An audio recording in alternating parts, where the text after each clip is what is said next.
Everyone, Dr. Jeff here with you this week.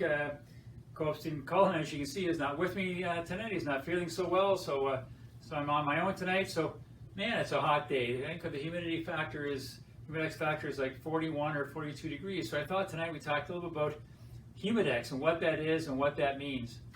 Humidex just tells us how uncomfortable the weather feels to our body. So how hot does it feel to our body? Not the actual temperature, like if it says it's 31, but a humidex of 42, it's not the 31, it's the 42. So how hot does it feel to our body?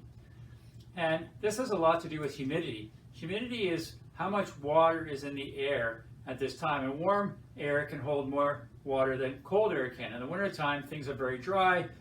You get static electricity when you rub things too much because the air is especially dry.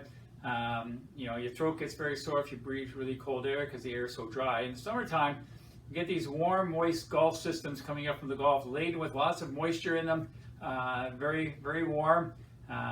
And you know it's really humid when at nighttime, when it starts to get cool, you get fog or you get lots of dew on the ground. That means that there's lots of humidity or lots of moisture in the air, because as soon as it cools off a little bit, that moisture evaporates out and creates fog and creates dew. But what does this mean to the body? Well, what happens to the body is when the body gets really warm, it sweats, it perspires, so you get moisture on your skin. And what you need is this moisture to evaporate to cool the body off, whether there's a wind blowing that can get it or the air evaporates it off. This is why when you get a very humid day, trying to put your clothes out to dry, they just don't dry because the air can't take up any more moisture. It's pretty well laden with all the water it can get, so it really can't take any more up. And so the body can't cool itself because it can't evaporate that sweat off our skin. And this can lead to a number of different issues, especially if you're exercising. If you're exercising, it's very humid out, the body can't cool itself, the internal temperature of your body gets too hot, you can suffer heat stroke, heat exhaustion, you get headaches, you just can't feel very well, you get dehydrated, things like that. So with a humidex, a really high humidex, it's not really good to exercise, and that's why we feel uncomfortable, because the body can't cool itself very well because it can't evaporate the moisture off your skin.